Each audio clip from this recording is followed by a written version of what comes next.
and it's deadly. In fact, it is so contagious that eventually it can infect a house, it can infect your clothes. And in Leviticus, a person that has this spot goes to the priest declare that person unclean, that they're a leper, and then they must live isolated in a colony outside of town. Now, if a Jew contracts that disease, it was believed that he was under divine judgment.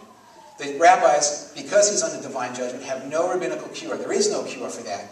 And so they knew that only God could cure this person because he was under divine judgment. Now, interestingly enough, after the law, there was never a case of a Jew being healed of leprosy. Not one. Only a Gentile. And that's recorded in 2 Kings chapter 5. A Syrian commander of the army of the king of Syria, Naaman. He was a commander of the king. He contracts leprosy. He goes to Elisha, and he ends up getting healed by God. But it's interesting that in the book of Leviticus, God devotes two chapters to this disease that no Jew ever was healed from. And yet chapter 14 talks about the healing. It talks about the offering and everything that this person is supposed to do when they're healed. Why?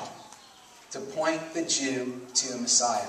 Galatians, Paul writes, the law is a schoolmaster pointing to Christ. The law is what showed Paul that he was a sinner and that he needed a Savior. Who is the only one that can heal a leper? God. Is the Messiah God?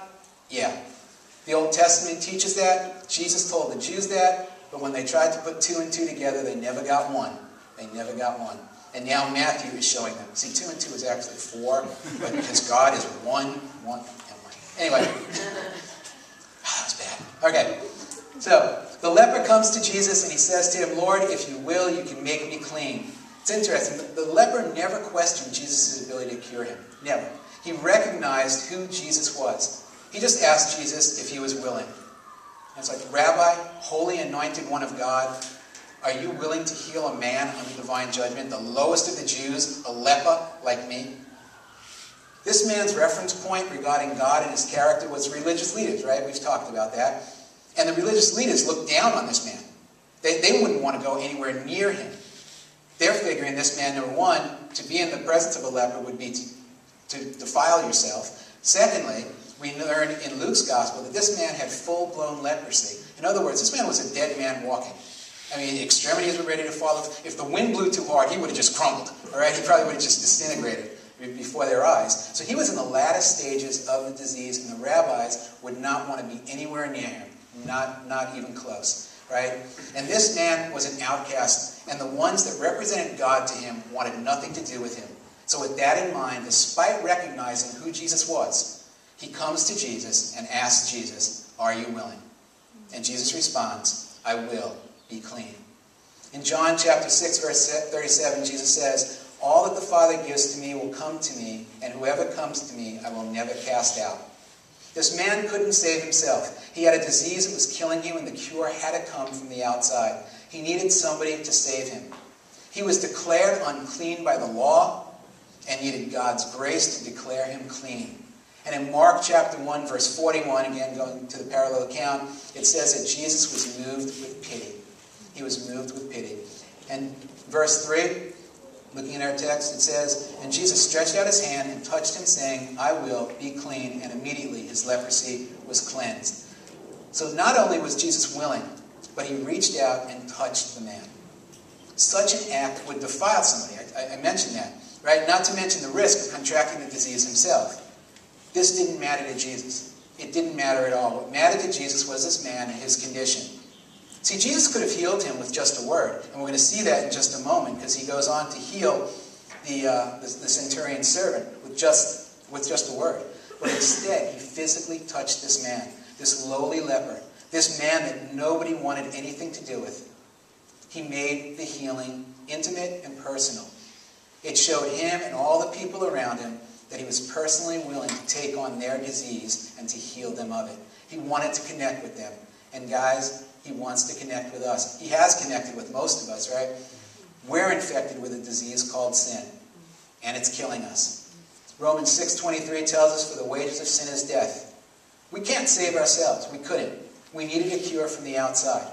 Right? Isaiah 64:6 tells us we have all become like one who is unclean, and all our righteous deeds are like a polluted garment. We came to Jesus and asked him if he was willing to make us clean, and Jesus said, I am willing. He took our polluted garments and gave us his robe of righteousness so he could declare us clean. Jesus became what we are so we could become what he is. I will take on what you are so you can take on what I am. C.S. Lewis wrote, the Son of God became the Son of Man so that the sons of men might become sons of God. Pretty good deal if you ask me. Don't stay away from Jesus. He touched the leper. He wants to touch you. He wants to touch me. He's not put off by our sin. In fact, I think he really expects us to sin. He knows our frailties. He knows our weaknesses. He touched the leper. He can touch us. He's willing to touch our lives in a personal way. The question that really needs to be asked is not, Jesus, are you willing? But are we willing to let him touch our lives in that way? Right? The leper couldn't save himself. He was hopeless, and a cure had to come from somewhere else. And if there was to be a cure, it was going to have to be from someone else, and it's the same with us and our sin. You know, when I think of sin, I'm an old rocker at heart, and the Eagles have a song, Hotel California. I'm sure all of you know it, right? And some of my favorite verses in rock come from this song. It's the last verses of the song. And to me, it's just such a picture of our condition and sin. So, anyway, it goes, mirrors on the ceiling, the pink champagne on ice. Right? Sin looks so appealing to us. It's enticing, it's exciting. Right? And she said, we are all just prisoners here of our own device. James chapter 1, verses 13 through 15 tell us that we sin because we're led away by our own lust. That it's our own lust that cause us to fall into sin. It says, and in the master's chambers they gather for the feast, they stab it with their steely knives where they just can't kill the beast. We try and we try to break free. We try to kill that beast that has us captive, but we just can't do it. Last thing I remember, I was running for the door. I had to find the passage back to the place I was before. Right? We run everywhere. We run to books, to counselors, to friends. We run wherever we can just to get away from our sin. We try to handle our sin ourselves. Relax to the night, man. We are programmed to receive. You can check out anytime you like, but you can never leave. Right? We can never leave. We can never find that escape. We can never find that escape. Well, Jesus came to give us that escape. So he was the one that was able to leave. He conquered death and sin. He then imputed his righteousness to us. We can't, but he did on our behalf. His act of love should compel us to want to leave our sin, not only check out of it, but to leave it. And he was able to leave it. He took it and left it, and now we can leave it too. We can leave it all together. Well, in verse 4, Jesus tells the man to tell nobody, to show himself to the priest. Right? He says, see that you say nothing to anyone, but go. Show yourself to the priest and offer the gift that Moses commanded for a proof to them. But he tells him to go show himself to the priest, and that in Leviticus chapter 14, it kind of details the offerings that you're supposed to bring to the priest when you are healed of leprosy, which, again, no Jew had ever been healed. But one of the offerings that you're supposed to bring are 2 birds. 2 birds you're supposed to bring before the priest. And that newly clean person then is supposed to kill one of the birds. And then with the bird that's alive, dip it into the blood of the dead bird. And then that bird that is still alive is released. So the blood of the one bird symbolizes the cleansing of the leper. One bird dies, and the other gets released to go home.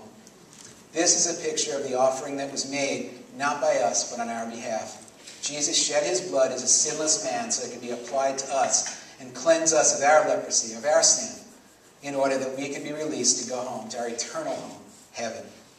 Now notice too, Jesus says to him to do this for a proof to them. And not so much a proof of healing, but I believe it was also to show the religious leaders that Jesus was who he claimed to be, and they ought to recognize him. In other words, tell the priests, tell the religious leaders that it's not about the things they do. It's not about their legalistic ways. It's about God's grace. The Messiah is here, and he is willing to take on your infirmities to make you clean. That's why he told them to do it as a proof to them. Well, we know from the parallel scriptures that this man didn't listen to Jesus, that he went and told everybody. And honestly, that should be our response too. Guys, we have that responsibility. Jesus has cleansed us. We've taken on his righteousness. He's cured us of our disease. We still sin, don't get me wrong, but that sin that condemned us to death, that condemned us to hell, he's cleansed and taken that all away. We should be just like that man, telling everybody we know about the good news, the gospel of Jesus Christ. And that's exactly what that man did. Well, going on in verse 5 of chapter 8, it says, when he had entered Capernaum, a centurion came forward to him, appealing to him. And here, the parallel account is in Luke chapter 7, verses 1 through 10. And we learn from Luke's account that it wasn't actually the centurion that came to Jesus, but that he sent elders of the Jews as his servant. As his representative to Jesus.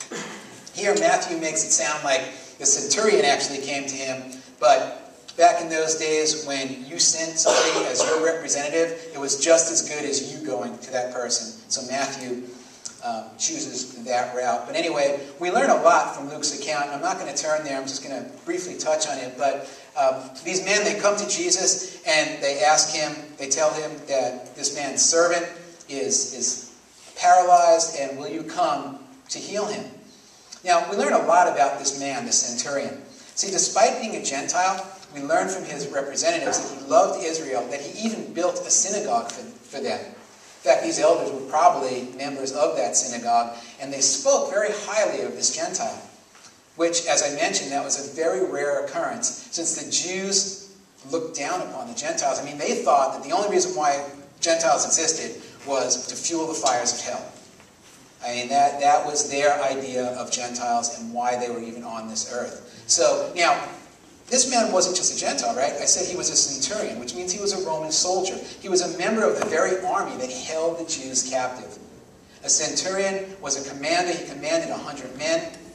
Now, this man, not the exact man, but the type of man, was the one that inflicted punishment on people. He was the one that speared Jesus while he was hanging on the cross and declared him dead. That's the character of this type of man, a centurion. However, he was also the man, when he saw the manner in which Jesus died, that said, truly, this man was the Son of God. See, this man, talking again about this particular centurion, was not your typical Gentile. The Jews come to Jesus and said that he's worthy. And so Jesus goes with them. He goes with them, and as they get close to the house, the centurion sends friends. Again, the centurion doesn't come out to talk to Jesus. He sends friends to come to Jesus and tell him that he isn't worthy to have Jesus come to his home. But rather, he didn't want to bother Jesus to begin with. He kind of thought that Jesus would just say the word and his servant would be healed. And that's when we come to here where he says, Lord, I am not worthy, in verse 8. But the centurion replied, Lord, I am not worthy to have you come under my roof, but only to say the word, and my servant will be healed. For I too am a man under authority with soldiers under me, and I say to one, go, and he goes, and to another, come, and he comes, and to my servant, do this, and he does it. This man